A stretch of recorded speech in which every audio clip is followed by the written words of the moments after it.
Good morning, everyone, and good morning to our America's guest, and buenas tardes para nuestros invitados de España. Welcome, everybody, to another Fund Society Virtual Investment Summit.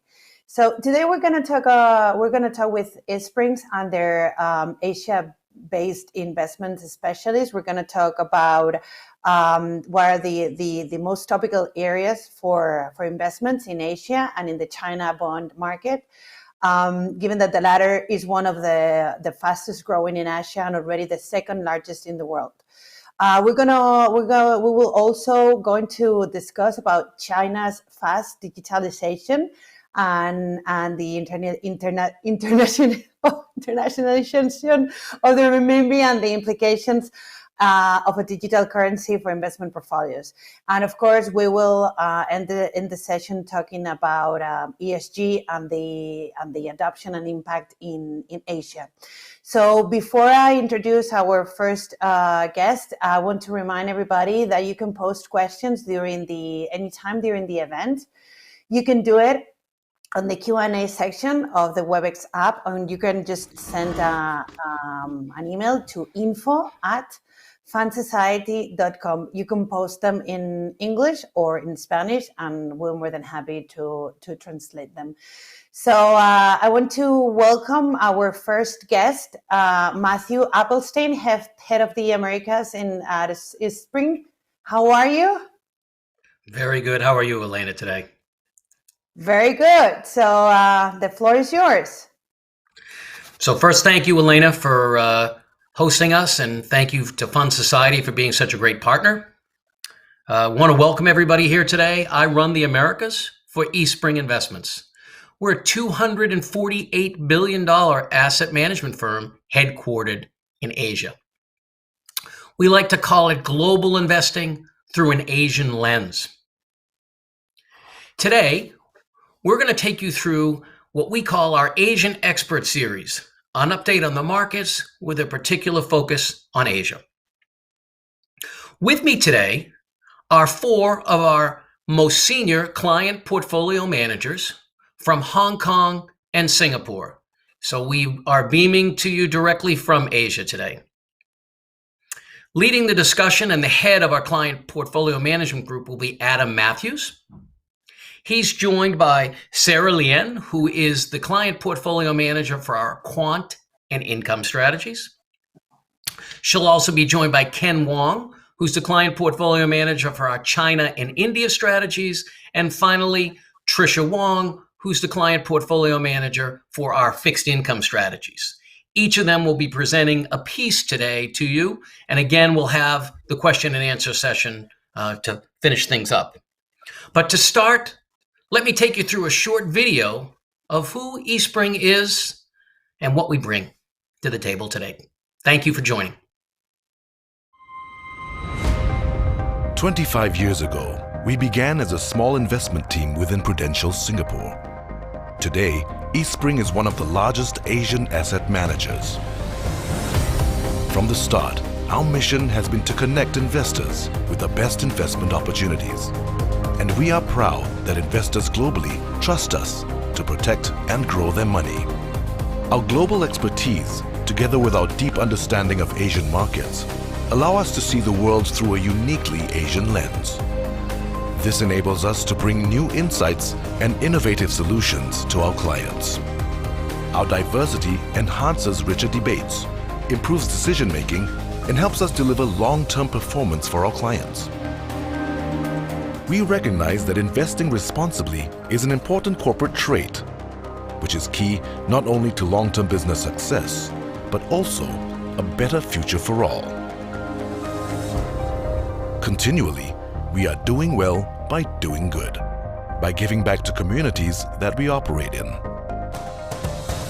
The long-standing connections we have with our clients, partners, and employees are at the core of everything we do. As Asia comes of age, we believe the next 25 years will bring even greater success for our investors, our partners, and Eastspring.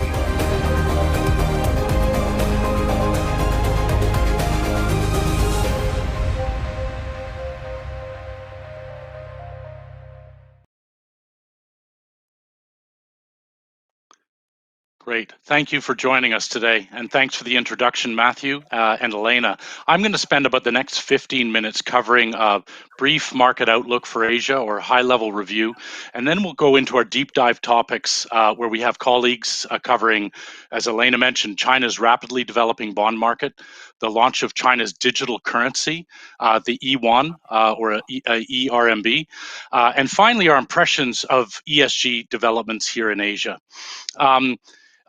Our purpose, as always, is really to deliver insights from our on-the-ground perch here in Asia. We want our clients to see us as a valuable resource as we help you navigate investments in this part of the world. Just starting from a high-level picture on slide 3, which is essentially our introduction to this webinar. If we just go to the third slide. Our view on Asia, thank you, our view on Asia is predicated on the fact that the global macro environment is supportive, with high levels of fiscal stimulus still working their way through the system.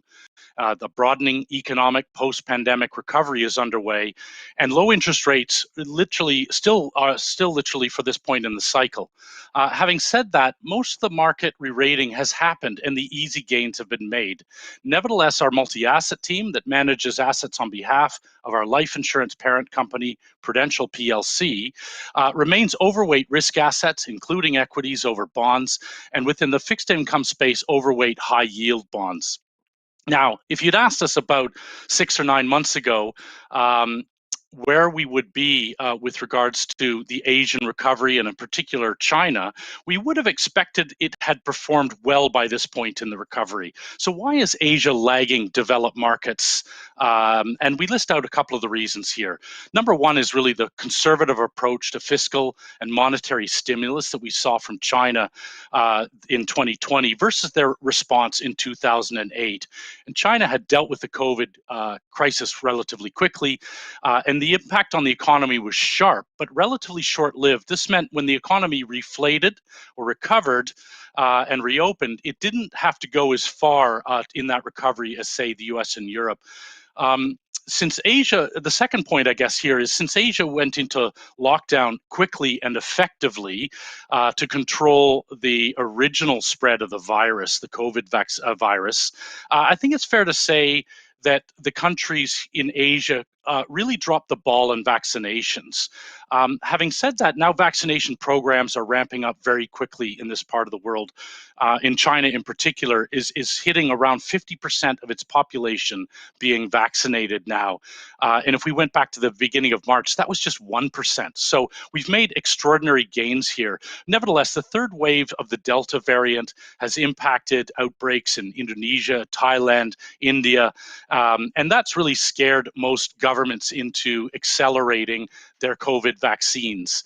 And the third point I just want to make is that most markets we've just mentioned have had some sort of mobility restrictions in place still, whether it's partial lockdown like we had here in Singapore, or at the very least travel restrictions and border restrictions that are still in effect across much of Asia. So these have sort of caused this latency effect on the recovery here in this part of the world. We are, however, seeing exports rebound.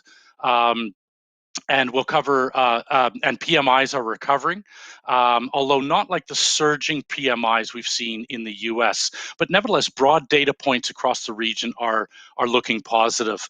We're also going to cover evaluations in Asia in this brief introduction section. And evaluations by and large are still cheap relative to the rest of the world, but they're expensive relative to their own history. So that's pretty consistent with markets we're seeing in other global emerging markets. One risk we need to keep an eye on is commodity prices, and certainly the supply chain bottlenecks that have caused some pressure on those materials prices in particular. And we do think those prices will abate to some extent in the coming months as the supply response is drawn in by the higher commodity prices themselves. And as I said, of course, we're going to do a deep dive on those really interesting topics we've got highlighted at the end of this slide. Let's turn over to page 4. It's now just a couple of weeks out of date, but this really gives you an idea of what's performed well and what hasn't performed well in the world, of course, with a big Asian tilt to this. But nevertheless, oil prices, of course, continued their march upwards around 45% year to date for WTI. China shares, both A shares and MSCI China, have fallen a little further on the news that regulatory crackdowns continue on Chinese internet sector. And by and large, Asia has lagged the global and US equity market performance this year. However, broadly, Asian value has outperformed Asian growth, and hence markets like Singapore, where we're talking to you from today, have performed relatively well. Certainly chip-heavy markets like Taiwan and Korea have also been strong. But more of the value-biased markets we've seen in Asia, interestingly, the commodity-biased markets like Indonesia and Malaysia and the ASEAN markets have really lagged, not due to their commodity or value bias, but due to the fact that they were hit more heavily by this third wave of COVID, which has really delayed their economic reopening.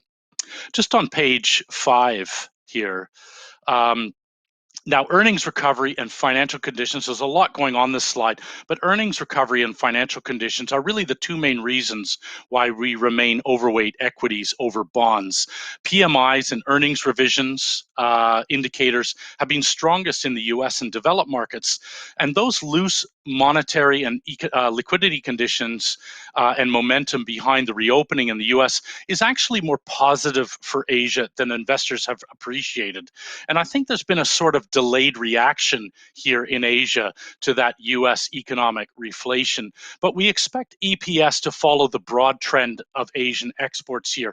And remember, Asian exports have risen about 40% over the last 12 months, and EPS is highly correlated to those exports in Asia.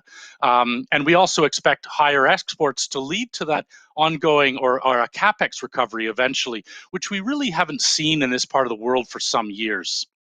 If we go on to the next slide, as I said in the preamble, China kept its stimulus powder relatively dry in 2020. While the credit impulse on the left-hand side here was still significant as a percentage of GDP, the growth rate in total social financing, which is this measure of total aggregate debt in China, was much more moderate during the COVID response than it had been previously. However, if we look at that credit impulse more closely, you can see in the first quarter in 2021, the government had been drawing liquidity out of the system almost as fast as it put it in last year. So again, the government responded quite quickly to this global stimulus boost that we saw coming from the US and Europe and Japan in particular. And I think the view initially at the end of last year was the government was a little bit concerned that that stimulus might drive the Chinese economy to overheat. So they took some counter-cyclical measures very quickly in the first quarter by tapping liquidity out of the system. But interesting, over the last few days, just at the end of last week, we got an RRR cut, which is the required reserve ratio for Chinese banks, the deposits they really effectively need to keep for the central bank. The RRR was cut, so that's showing some moderation now of that counter-cyclical measures that they took place earlier this year. So the government's trying to give a little bit of last-minute adrenaline shot to the Chinese economy here. If we just go over to the next slide on page 7. Now, commodity prices, I mentioned, are still a bit of a headwind here. And you can see some of these commodity prices like iron ore, tin, and copper have performed exceptionally strongly so far this year, last year and a half. And remember, Asian PPI, purchasing index, is rising faster than the CPI index. So of course, Asian PPI is obviously highly correlated with these commodity prices, and in particularly oil prices. Now we have seen several of those commodity prices start to peak out and pull back a little bit. Copper's down 10%, iron ore's pulled back a couple of percent, Chinese pork prices have fallen. And so we expect that supply response to continue to flow through, and the unblocking of some of those some of the hindrance that was preventing commodities from getting to the end user due to some of the port blockages we saw earlier on in the year. Those have eased now, and we expect that supply response to pick up. Just on the next page, we're going to cover valuations really for the next 3 slides. And the reality is that all markets are trading at somewhere between 1 and 2 times standard deviations expensive here relative to their 10-year history, as shown on this chart on its Z-score basis. With only ASEAN markets, the China A mainland market, China A share market, and Singapore, which is largely property and financials, showing kind of reasonable valuations relative to their own history. I guess the positive here really is that, again, we're still trading at a discount relative to the major global peers. If we look at the next slide, we can see how this looks on a PE basis across the individual markets in Asia. We do expect valuations to press somewhat on that earnings recovery. And that's really what we saw on the value stocks across the region so far this year. Value stocks in Asia have seen price earnings ratios pull back as those earnings began to recover. And they don't look as stretched as they did, say, 6 or 9 months ago. And so that's, you can see on some of these more value biased markets on the right-hand side. And finally, on a sector basis on the next slide, it's healthcare and consumer sector stocks that are really the most elevated. One could argue we have long-run growth trends here at play. But we said that about internet and tech stocks too, and those have since moderated quite a lot. Due to the, as I said, which we can certainly address in the Q&A section, or when Ken comes online, we can talk about the clampdowns we've seen on the tech sector in China and the implications that may have. But by and large, when you look at the sector spread here, we have real estate, basic materials, which are of course big components of the value space, and financials on the right-hand side, still trading below their long-term averages. Just 2 quick slides left on my side, and then we're going to open up to those interesting deep dive questions. On the next slide, we look at factor performance across Asia. And of course, it's quite similar than what we've seen in the US market in the last year and a half, with growth and momentum and quality really outperforming in 2020 and up to March of this year. But it was in the March of this year we saw that leadership inflection change, with growth and momentum correcting on the broadening out of the cyclical recovery, and value really taking over at that point. However, that value leadership faded a bit in the last couple of months, and we still are in this little bit of a tug of war right now between growth and value. In the near term, we do expect value stocks in Asia to continue their trend of outperformance, since they remain below their long-term averages relative to their growth peers. Value also remains rooted in this reflation trade, and we still believe that's playing out across Asia, although a little bit delayed or latent effect, as I said, relative to the rest of the world. However, in the medium or long term, we think growth will also do well, or continue to do well, because certainly there are forces at work here that we all are very familiar with, and that would be digitization of businesses, e-commerce, realignment of supply chains, and so on. And we have investment teams covering both these areas. And just finally, on the last side, it would seem pretty obvious perhaps, but tech and Korea and Taiwan, on the next slide, page 12, are dominated by technology, in particular chips and semiconductors. And that's really driven much of their outperformance this year or over the last couple of years. Most of the rest of Southeast Asia is quite value biased. So Singapore, where we're calling it today, Malaysia, Indonesia, those are more commodity-based markets. And again, as I mentioned already, despite the positive performance of commodity prices, those markets have lagged. So again, we would expect that that lag to dissipate and for those markets to pick up a bit as COVID abates and vaccination programs accelerate across the region. Let me just wrap up very quickly here. What are the key takeaways in this high-level summary? Asia has performed okay so far this year, but it remains a latent recovery on global growth and the global recovery. Asian value still looks attractive, we believe, and is a beneficiary from this reflation trade, which we don't think is over just yet because we still have some markets to follow through with their reopening here in Asia. Valuations do look toppy relative to their history, but those price earnings ratios should come down over the next 6 to 12 months as we see earnings recovery catch up with share prices. And certainly those long-term growth and development themes remain an important component in Asia, and this is really the heart of where many of those themes are consumed. That's a wrap up now for this section. We're happy to take questions on the markets, certainly, and what we've covered here in this section as well at the end of the session today during our Q&A session. So let's turn now to our deep dive discussions, and we're going to start off with Trisha and the rise of the Chinese onshore bond market in particular.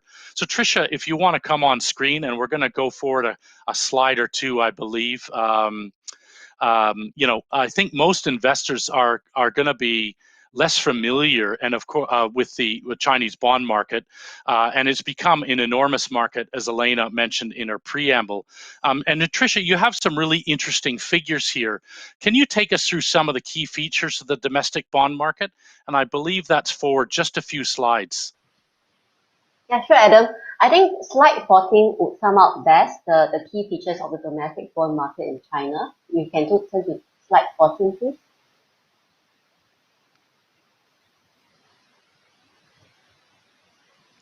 Just waiting for slide 14. Yeah. Two slides forward. Seem to have a little technical difficulty. Here we are. One more slide after that. There. That's the one. That's right. Yeah, so as Elena has mentioned, with a total market size of 20.4 trillion, the China domestic bond market has easily overtaken Japan to the second largest bond market in the world, just after the US. And this is not all government bonds we're talking about. There's also the corporate bond segment that's equally large, with around 6,000 issuers, but has been relatively underinvested by foreign investors. Overall, despite the big market offering in the domestic bond market, only around 3% of the market is currently held by foreign investors. Now, a key reason behind why foreign participation in China bond market has been so low was the Chinese government's control on foreign assets, such as the implementation of foreign investor limits. But this has changed drastically in the last 5 years. With China opening up its bond market, foreign investors now have increasing access to this market, which historically has provided very strong risk-adjusted returns, while offering very good diversification benefits given the low correlation of the market to developed market bonds. You'll see again on this slide, the correlation between Chinese domestic bond and the developed market government bonds over the past decade has been low at around 0.2. Now, this low correlation is a reason is what Adam, you have actually alluded to, is really because of China's unique business cycle and policy structure. And we're actually seeing that over the recent years, like last year when all the central banks were busy cutting policy rates. People's Bank of China was one of the few that kept policy rates unchanged. In fact, after its economy rebounded strongly from COVID-19, it then decided to shift its focus on tightening of credit growth to prevent a property bubble, preventing the economy from overheating. This year, the reverse has happened. While the major central banks are looking to tighten monetary policy, it has most recently decided to cut RRR on banks to help small companies. So you can see that China does operate in quite an independent economic and policy environment. And it's also our view that given that China did not engage in aggressive rate cuts like the rest of the world, the scope for higher domestic rates in China in the coming years would also be more limited. Great. Thanks, Trisha. And I think, as you mentioned, foreign ownership has really doubled in the last couple of years there, which is quite extraordinary. But it's still at quite a low base. It's only it's a fraction of what the foreigners would own in, say, Japan or the Korean domestic bond markets there. So I think we believe that China, a local bond market, has quite a long way to go. Now, what's the breakdown between SOE and government issues in the domestic bond market versus private sector? I mean, this might be a bit of a leading question, but is one preferable over the other? If you go to the next slide, slide 15, I think this gives you more colors about the type of issuers in the China domestic bond market.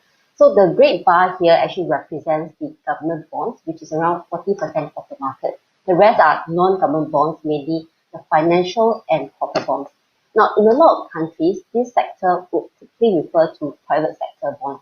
But it's actually not true in China, given that we have to remember that it's still a state-controlled economy. A lot of corporate entities have partial or full ownership by the government or local government. So in fact, roughly around 90% of the corporate bond segment you see here are actually state-owned enterprises or SOEs. Under the financial bond segment, around 50% of them are bonds issued by the country's 3 policy banks, which are banks established to provide financing to government-directed areas or sectors, like your China Development Bank. And the policy bank sector is also one of the most liquid bond segment in the China bond market. While liquidity for the rest of the corporate bond on the whole is actually more uneven, with those SOE names, those larger SOE names being more liquid than those that are maybe privately owned enterprises. But having said that, on the whole, corporate bonds in China do offer significant yield pickup over government bonds. And this is one of the benefits of investing in corporate bonds compared to government bonds. And if you look at the next slide here, you see this yield advantage. Slide 16, please. On the top chart, left-hand side chart and the right-hand side chart here, you see that the yield pickup of a triple A rated corporate bond compared to government bonds is about 1%. This yield advantage widens as you go down the credit curve to double A rated corporate bonds. So this does suggest to you that with good credit selection, investors could be earning additional income by going to the corporate bond space, including in the SOE names. Great, thank you, Trisha. And just give us an indication what the pickup in government bonds is in China over U.S. Treasuries. I think that's also quite interesting, and where the ratings stand for the Chinese government. Yeah, so compared to corporate bonds, of course, the China government bonds have lower yield. So compared to corporate bonds, which may yield about 4%, that's a 10-year Chinese government bond yield could be around 3%. But having that said, this still compares very favorably compared to the developed market government bonds. For example, 10-year US Treasury yield is currently around 1.4%. So this means that you get a yield pickup of around 1.5% over the US Treasury yield.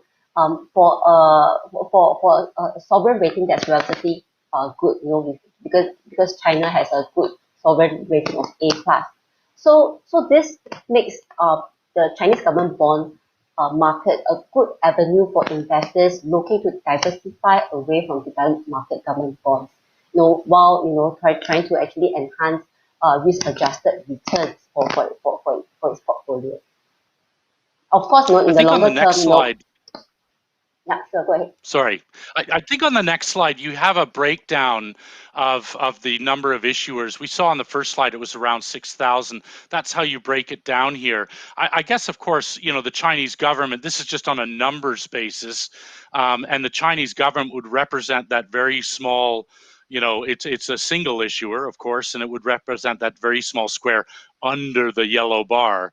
But this is quite interesting. Is there enough diversification here for portfolio managers to put together portfolios? And the second point is, are credit analysts and fund managers investing in the onshore market, is there anything they do differently than investing in the offshore Chinese bond market, which is a US dollar-based market?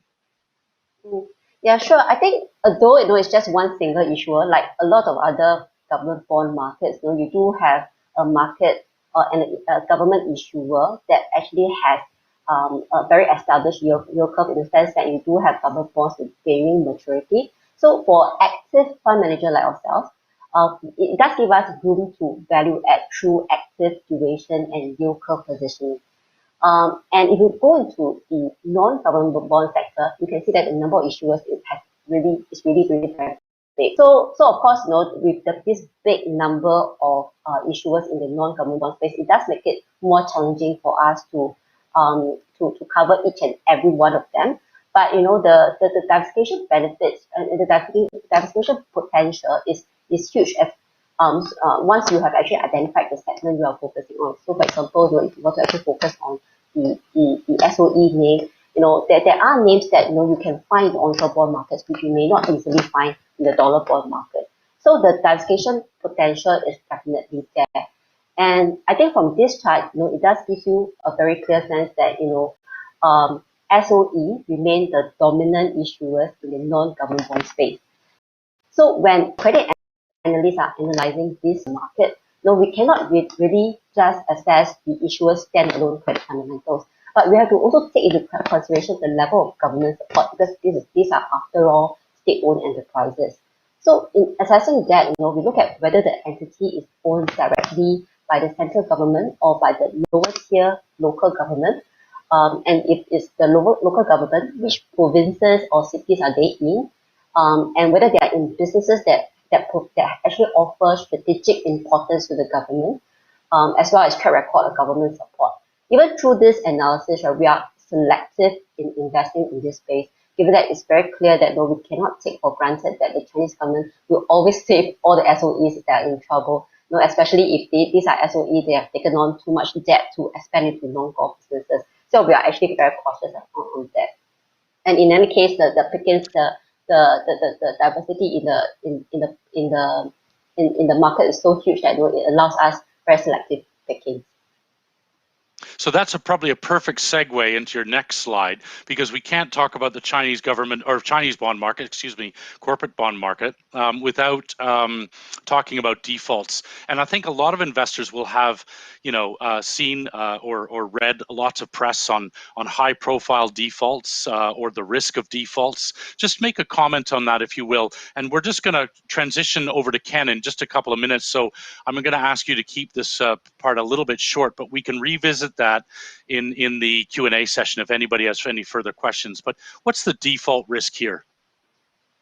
Of course, I think from this slide here, on the left-hand side chart here, you see that both state-owned enterprises and corporate issuers or private-owned enterprises are not immune from default risk, as now the Chinese government is seeking to limit the extent of debt taken on by these entities and to clean up the zombie enterprises as part of its structural reform. However, while this can actually be short-term pain to investors who are invested in these defaulted names, longer term, we still believe that it will help to instill stronger market discipline and credit differentiation. We also should remember that defaults are part and parcel of a healthy and maturing bond market. And at the same time, we should really bring the defaults into perspective. On the right-hand side chart here, you see that despite the rise in the default rate, overall default rate in China corporate bond market remains low compared to global standards at below 1%, while the US has default rate of around 4%. So from this, it's also clear that the Chinese government is keen to rein in debt levels in companies, but they're not doing it to the extent of allowing a blowout in default rate, which could lead to a market contagion and systemic crisis. Anecdotally, we have also seen how Chinese government has selectively come in, even in recent months, by providing support to selected Chinese local government. So I think we cannot underestimate that the Chinese government has political will and policy-making capacity to contain systemic risk and maintain overall financial stability. Great. Okay, that's wonderful. Thank you very much for those insights, Trisha. You're obviously going to stay around for the Q&A session, so if there's any more questions on this, we can address them then. I want to switch over to the next slide, slide 19, which is our page break, so to speak, for the next section. And now we're going to go to Ken Wong, and we're going to stay on China because China is about to launch or in the process of test driving its digital version of the RMB called the Yuan. And I don't think this is a big enough focus in global markets. I don't read enough about this in the press. To be clear, this isn't a cryptocurrency like Bitcoin because it's a fiat currency backed by the PBOC. But Ken's going to take us through the evolution of China's digital currency and discuss some of the implications for investors here. Now, Ken, let's turn over to your first chart, I think on the next slide. And you've got a sort of development path here where this all began. Take us through this timeline, if you will. Yeah, thanks, Adam. So if we look at this particular timeline, what we can see is that China has really gone through it's gone through very much a lot of different I would say transitional phases. Obviously, we look at where China has been over the past 15, 20 years or so. They were very much a labor-intensive manufacturer. But if you look at where we are today, they're very much moving up that innovative curve. And basically what this represents is that over the next few years, China is going to be very much a capital intensive manufacturer, very similar to, what we've been seeing from countries like Korea as well as Taiwan. And in order for China to continue to see a substantial rise in its GDP per capita, it must move along this innovative curve. And so if they ever want to, sort of get to where Singapore and Hong Kong is, especially from a GDP per capita standpoint, they're actually going to be having to be much more specific and focus on the services sector, once we get beyond that stage. But at the moment, what China is really trying to be a focus on, or they're really trying to focus their attention on, is really trying to be that innovator, right? Really gone are the days where China is going to be the factory of the world making shoes and toys and and variety of different clothes and whatnot for consumers. Instead, they're now in the process of making jet engines, making nuclear power plants, specifically being leaders of sort of the EV solar panels. And in our particular story that we want to talk about today as well is the digital currency, because the fact is that if you think about it, there's been a lot of talks around cryptocurrency and blockchain and so forth. But when you think about, having a central ledger and having specifically a central bank, sort of focusing on an electronic currency, China has actually been one of the, sort of the leaders when it comes to development. Now, walk us through, I think in the next slide, page 21, you have shown the importance of the RMB, and of course, all of us that live out here know it's become an increasingly important currency for other Asian markets as well. Take us through the relationship between RMB and Asian currencies, if you will. Yeah, you're absolutely right, Adam. The fact is that when you think about the renminbi today, especially its relationship with a lot of the Asian countries here in this part of the world, you can see that their correlation are very similar with each other now. What we showed here is very much a comparison between a basket of Asian currencies together with that of the renminbi. And what you can see is that specifically over the past 5 years, they've moved pretty much hand in hand, having a very direct correlation. The fact is that when the renminbi strengthens, you see normally a basket of the Asian currencies here strengthen as well. And then when the renminbi weakens, you also see a bit of the Asian currencies weaken as well. And you might ask, why is that important? Well, there's a few things here. First of all, the renminbi is already 40% of a Asian dollar currency basket. And number two, what's more important is that when the renminbi becomes internationalized, in a much more greater scale, and again, we feel that having this electronic, sort of renminbi is really going to be really the key when it comes to sort of having more of an adoption in terms of a renminbi currency in this part of the world. So we think that this step in terms of digitalizing the renminbi is very much going to be a step in the right direction. Think about it in this particular way. When you have e-renminbi, it's easier to issue, let's say, digital bonds. It will be specifically very easy for central banks all around the world to actually offer stimulus payments, offer any special incentives as needed to their citizens. Think about it. If we were in, back in a year ago with COVID, when a lot of countries were trying to, provide various forms of stimulus, various forms of payments to the individuals, it would have been much easier. Think about having a electronic currency wallet in which the central government can actually, pass on specific stimulus payments in a very quick and efficient manner. And we think having something like this is actually going to be very beneficial for not only China, but for a lot of countries around the world. That's a great point, and I think a good segue. If you got a few more slides here to take us through how the digital currency really works, but I guess why do you think China was the first to launch this government-backed digital currency? You mentioned some of the benefits for the government, obviously the reduced friction costs and easy to to deploy capital into various channels quickly. What are the benefits for the consumer here? Well, the thing is that when you think about it, we feel that within the next decade, you're going to have roughly about 1 billion users in China who will be actually using this digital renminbi. If you think about why is that possible, well, look at the internet penetration already within China. Right now, you look at internet users in China as at the end of 2019, there was already 900 million individuals who uses the internet, and that's already 64% of the population. And think about when you sort of look at what's been happening is the fact that there's just been so much of an interest when it comes to using mobile and using internet in China. And so right now over the past few years, it's very much been the norm when it comes to electronic payment. In places in China, in any of the provinces and cities that you go to, people use very little cash. Right. The fact is that everybody, over the past 4 or 5 years have been using Alipay, have been using WePay to really transactions. And the fact is that when you think about what's going on here, we feel that having an electronic currency is actually going to benefit a lot of the old economy, sort of like the banking stocks within China. 2 to 5% increase in bank revenues comes from a 10% increase in bank app users overall.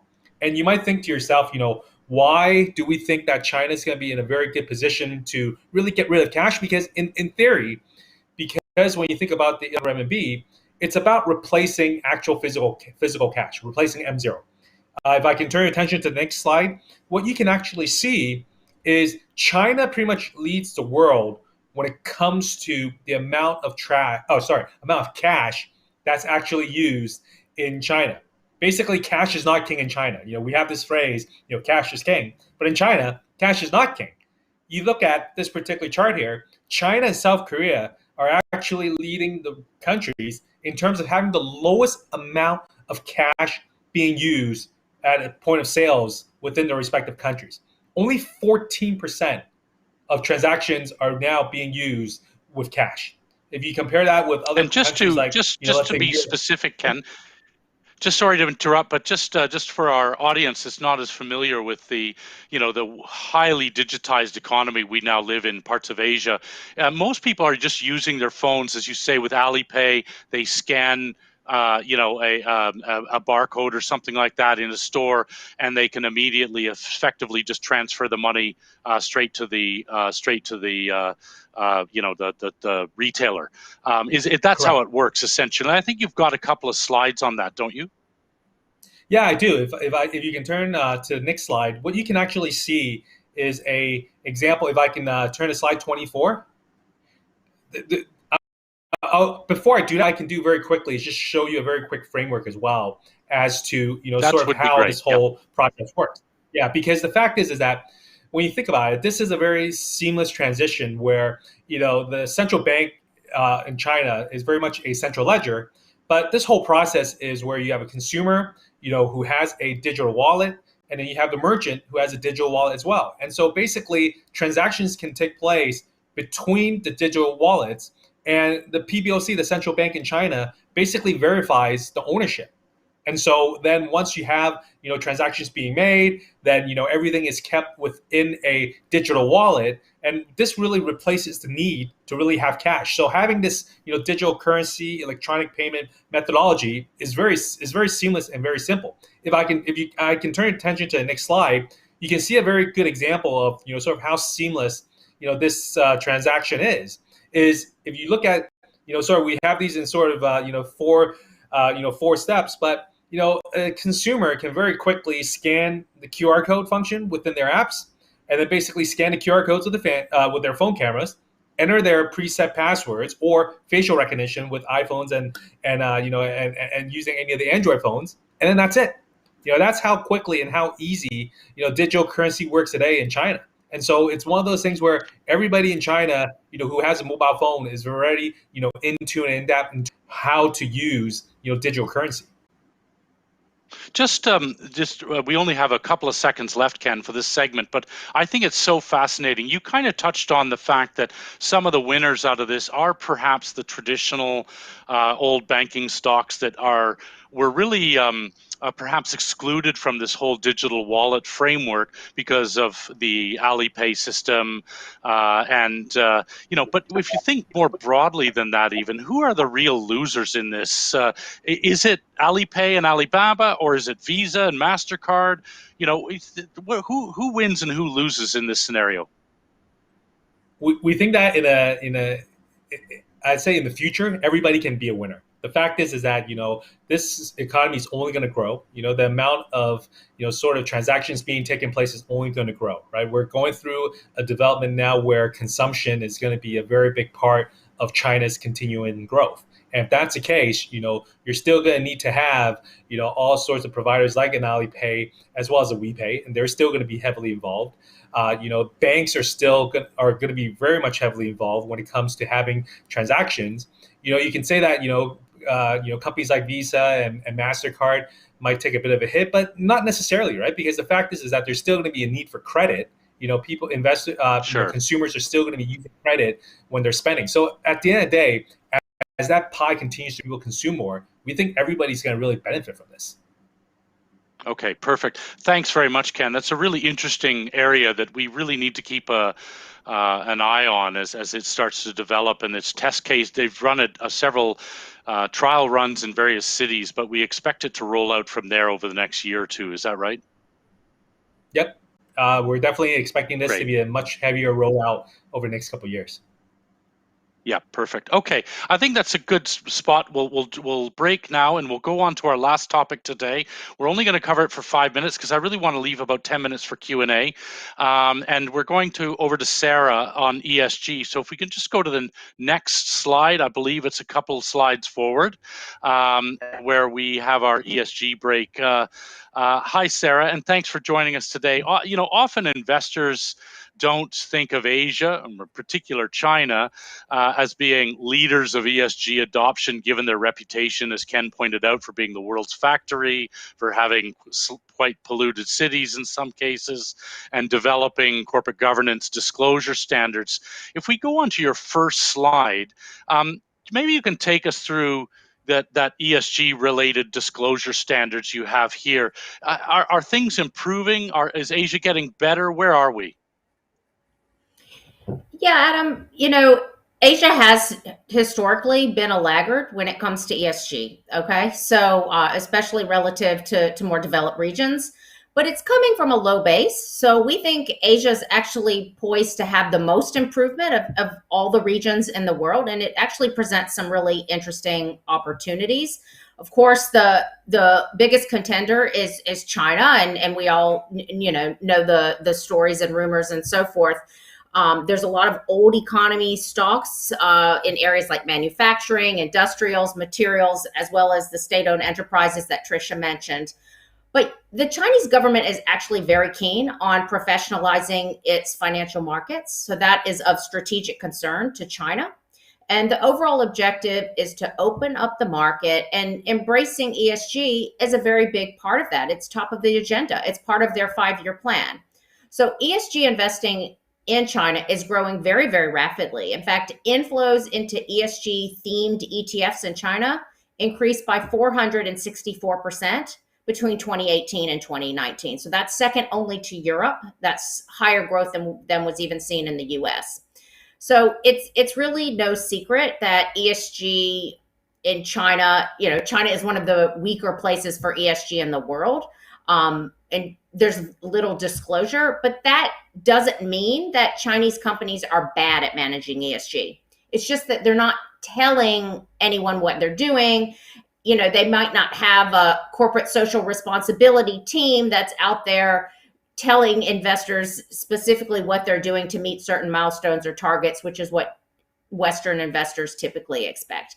But we actually see that changing. At Eastspring, we engage the companies very frequently that we invest in. We talk to them We try to influence the behaviors of management. And you can see here on this chart that the number of CSI 300 companies that have official ESG disclosures has been increasing very rapidly over the last few years. It's gone from 54% in 2013 to 85% in 2019. So it's quite a meaningful move.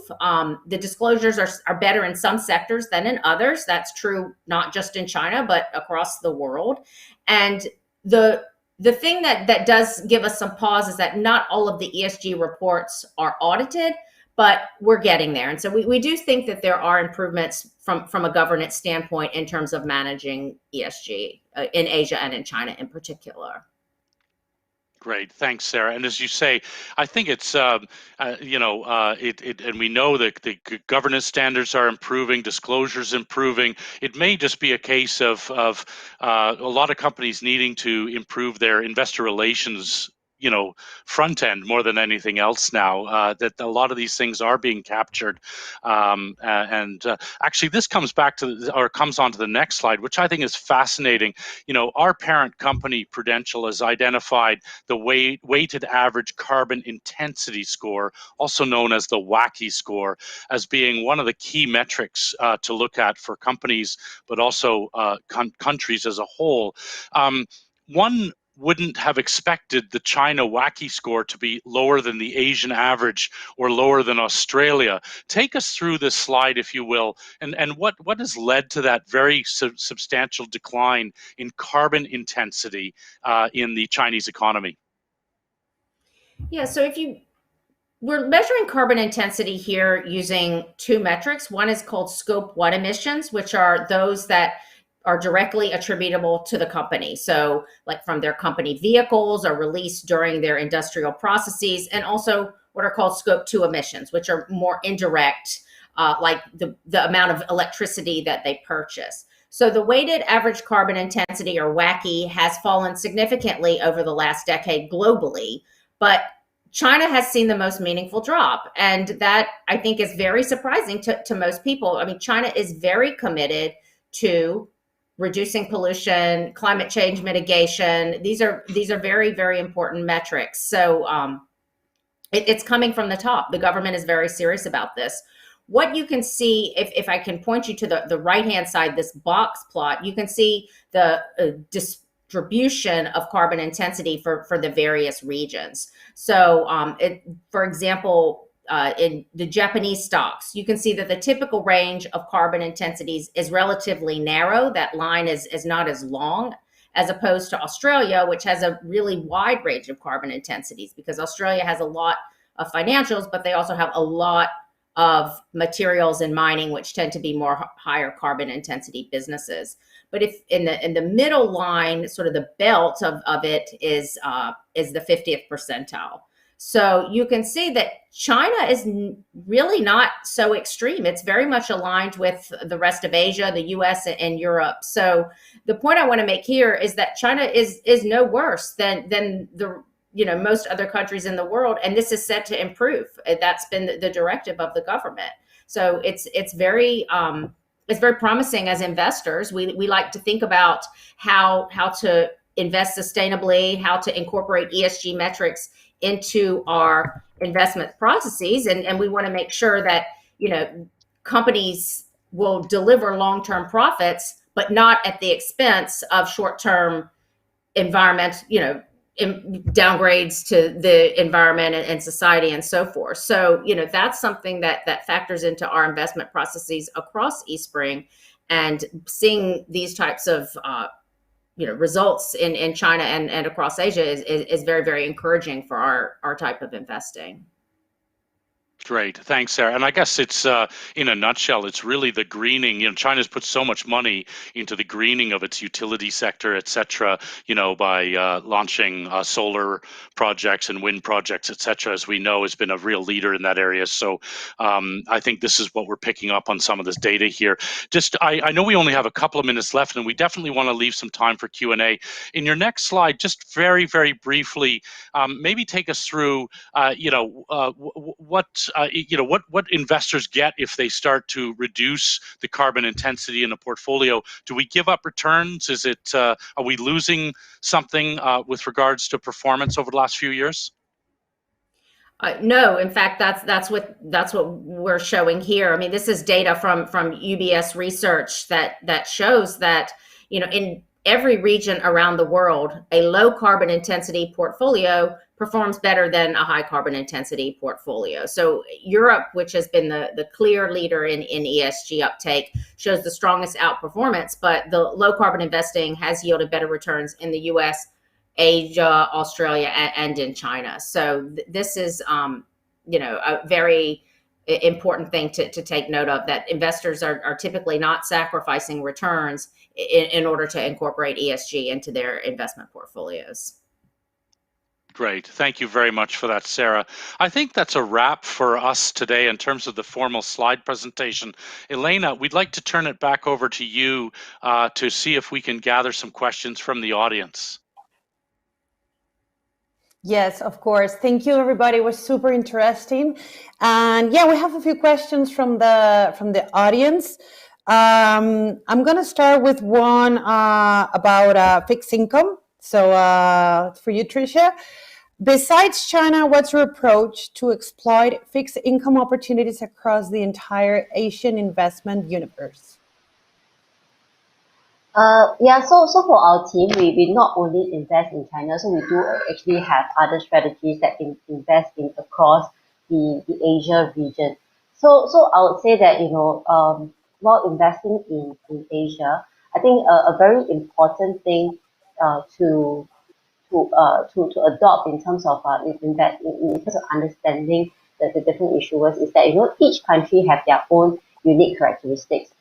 So for example, in China, you have to note that there are a lot of informal channels such as Weibo, and as well as, you have to actually look at the chat in this informal chat group to see, what the company is saying, to their investors.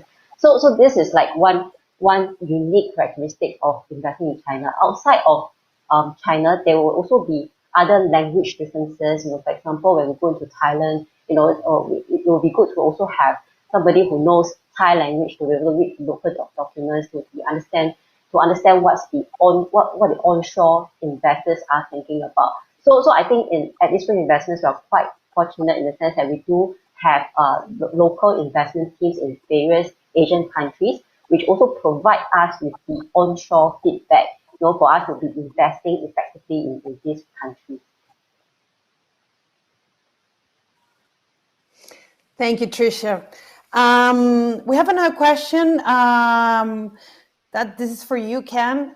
With China already headed down the CBDC road, what are, in your view, the most pressing challenges for other central banks, especially for those that are already exploring digital currencies? Yeah, the fact is that, a lot of central banks are exploring opportunities, right? We know for a fact that Sweden has already explored this and are launching a e-krona. But the fact is that, a lot of other central banks around the world, like the US, they're just in the beginning stages of developing, at least some thought leadership and specifically understanding what's going on. We know the ECB and the BOJ were in a similar position, but the fact is that, they're still lagging way behind. But with what we're seeing with, sort of the buildup of cryptocurrency over the past couple of years, we're now seeing a much more pressing need for, sort of the electronic currencies. And the fact is that, when we talk about, sort of the KYCs and dealing with, some of the, some of the anti-corruption, some of the money laundering issues that a lot of central banks face today, having, a digital currency actually does provide, I would say, a lot of benefits. I would provide a bit of, sort of tools for central banks in order to tackle some of these issues. So we feel that central banks all around the world will be speeding up their process and joining China in terms of launching this. But obviously having that first mover advantage does definitely help a country like China, where you could potentially, sort of early adapters or countries around the region, especially here in Asia, who will want to adopt potentially a electronic renminbi currency for them as well, as the growing need for renminbi continues to to grow in this region. Thank you very much. So Sarah, we have another question for you. You mentioned that the situation in China is not worst in in terms of emissions if you compare with the rest of the countries in Asia. But we have a question about it. So it says, will it perhaps take an economic slowdown for Asia to cut emissions? What innovative strategies are Asian economies implementing to balance growth with decarbonization efforts? Yeah, one of the slides I had, I didn't get to talk about, but I think, I did mention a lot, especially with regards to China, that the ESG low carbon sort of priorities have been largely coming from the top, set by the central government. But actually, if you look at the ground level, a lot of companies are doing really neat things in Asia that probably global investors aren't giving them any credit for doing. I mean, we've seen, the largest hypermarket in China hasn't given out free plastic bags since 2008. Okay, they're still giving free plastic bags in Singapore, but China, did that, long before. We've got numbers of examples of recycling paint in India. I mean, I certainly wouldn't have thought from on the top of my head that India would be a leader in recycling, but there's many examples across Asia and Korea, which makes a lot of cosmetics. Some of those companies are very, very innovative in terms of the packaging that they use and making sure that the materials within they're changing the materials within their cosmetic packaging, within the pumps and things that people use to make it easier to recycle those particular plastics. There's restaurants are no longer giving you those paper chopsticks within the little sleeve, So there's lots and lots of examples of these types of behaviors that are kind of percolating from the ground up in Asia that I think are really interesting and often even leapfrogging technologies in other parts of the world. So, stay tuned is what I'd say. I think, you really need to be on the ground to understand what these nuances are, which companies are really, taking the lead in terms of making the world a better place. And there's plenty of examples across Asia of that happening every day. Thank you.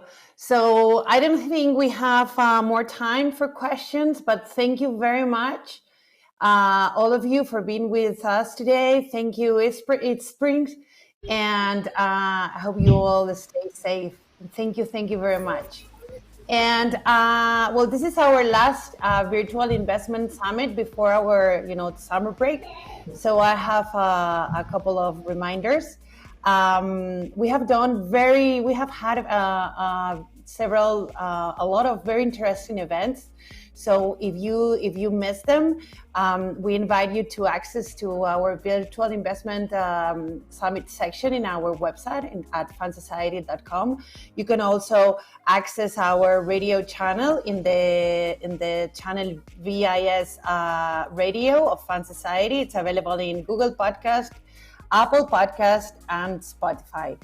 And for our Spanish audience, ya sabéis que el evento va a ser validado para una hora de formación para las certificaciones de EIA, EIP, EFA y IFP.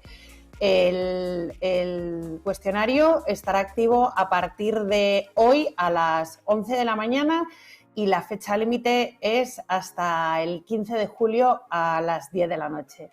So thank you very much and have a great summer and stay safe. Thank you.